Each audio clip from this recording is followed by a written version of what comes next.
we had tonight to go out there and defeat this Army team was a joy to watch.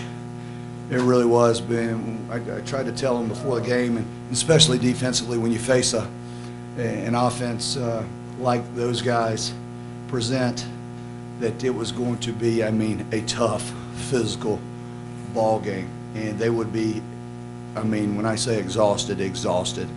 The time of possession that they carry and keep for our defense to stay the course and do what they needed to do and make the play in the end to preserve that win was just special to watch. That Army bunch is a tough outfit. They do a great job, and boy, I'm so glad to get that one behind us and with a great victory. But I just our coaching staff, our football program in general, everyone that's involved with us, it's amazing just what they do and who they are and what they stand for. And we're sitting here at 5-2. I have no idea what the future holds for us, but I can tell you one thing: that's a gutsy group of men that are in that locker room right now celebrating. And when I say celebrating, when you win, there's in sports, y'all know there's no better feeling. But to work the way they work and to do the things they do, and I always tell them, the sacrifice. What are you willing to give up? What exactly are you willing to give up? Is it a Monday night? Is it a Tuesday night? They give up so many things year round. It's just a great sight to see. Coach, talk about the play of the linebacker, Trey Johnson. I think this is a fourth game that you got double. To tell you the truth, let's just talk about the entire defense. That's such a tough offense, and he's played phenomenal. They all should have had double-digit tackles. In the way they ran the dive up in there. I don't know how many plays they had. How many plays did they have, Allison? How many? 72. I think 69 of them were the fullback.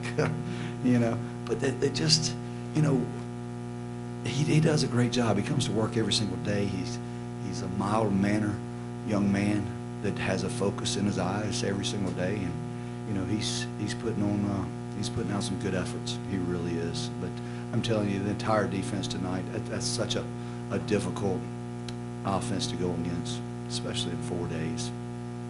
So tough. I hope Dante Wilson comes in here. You probably haven't brought him in, but Dante Wilson, our nose guard. It's hard to play in there. You're getting it from both sides, and what a warrior. You talk about, we played Army. You talk about battle. That man is what a game. Coach, just from after you guys lost the 2 games, the offense has just been on fire lately. The last 3 games. What is it about the offensive line that you just seen over the last 3 games, or whether it's in practice, that has helped y'all be so successful just within the last 3 games? Oh, I've seen it for, I don't even know, what were we, 5-2? 7 games. Yeah, we've dropped 2 contests, but I've seen it in the off season. I saw it the whole month of August. I saw it last spring. I saw it evolve last season. We saw it as a coaching staff. They felt it as a line. Consistency, camaraderie, love for one another, trust for one another, knowing exactly what we're doing and how we're going to do it. That's probably the number one thing. When you look at us, we don't do a whole lot, but we keep it simple, and we leave it up to those guys up front, from their athleticism and their strength, to go take care of it. And I think that's what football's about. Certainly you got to have scheme, but to line up and say, hey, I'm fixing to move you from point A to point B, that's a great feeling. And I couldn't be more proud of those guys. I was really ticked off at them a week ago. I didn't think we played very well. I think we set our rushing record last week. And I told them in the first half it was one of the crappiest performances I had seen. And our whole coaching staff agreed with us. But but they come back and, man, what a focus they have, and just a good group. I mean, just a really good group. There's something about teams that have good offensive lines. When you're around them, especially me being a line coach for 21 years, it's special to see those guys. And, you know, it's hard because they don't get any credit. I mean, I appreciate you asking the question about them. I mean, they just see these backs running, you know. They don't get mentioned by name, and I'm damn proud of them. So, Coach, just to say congratulations on the big win. Thank you very much. I tell you what, you guys that say that, man, I really do appreciate it. Y'all jump right in here with questions. I appreciate it. It feels good to be congratulated. Yeah, absolutely. So tell me, you knew that coming in this game it was going to be tough. Did y'all do anything differently to prepare? No, I mean, you have to take some things out where we go against one another offensively and defensively, and we do a lot of that in our practices. I mean, we're good on good in a lot of situations, and because of the scheme of things, you have to take some of those things out. You know, we can't go do a lot of pass scaling when they're going to see 72 runs, you know, at them. We can't do a whole lot of that. So, yeah, that's probably the main thing that we had to do from a preparation standpoint is, you know, take some of that stuff out of us offensively, and we have to go against more scouts.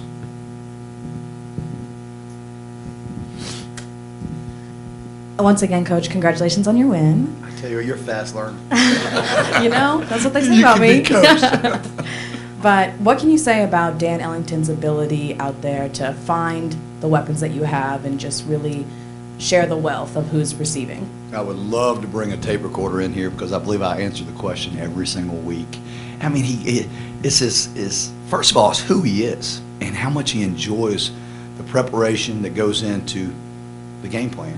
And he loves studying what we're going to do and where we feel the holes are going to be and what options he has to take them. True student. I mean, when I say a student of the game, he really just studies it so well. He trusts and here's the great thing about it. He trusts what we instruct him to do or what we give him options to do. And that goes a long way. When you have such a great relationship with your quarterback coach, your offensive coordinator, myself as a head coach, you can go out there and do amazing things. He's a great athlete and a great young man. That's why he's captain of our football team. That's why he's having the year he's having. Special man. Coach, congratulations on the win. Thank you. When you look at this Army team, and you saw them get offensively, what was the biggest challenge that they presented to you all in preparation? I think, you know, I always worried about having possessions. I think in the first half we had 27 or 28 plays. I'm not really sure, maybe 30. But I was really worried about not having the ball enough. You know, I was the whole week I was like, where are we going to steal the possession? Am I going to have to go for it several times on fourth down? And I was prepared, and you saw us go for it right there at the end. I don't know how many fourth down conversions we have, 2 or 3 maybe, but right there on the, I don't know what yard the line was, the 37-yard line. You know, I was like, well, I'm not going to leave it. We're going to attack them on the fourth down. And once again, Ellington with the sneak. So, you know, I was just worried about keeping the ball and having enough reps and enough plays to go put up the points.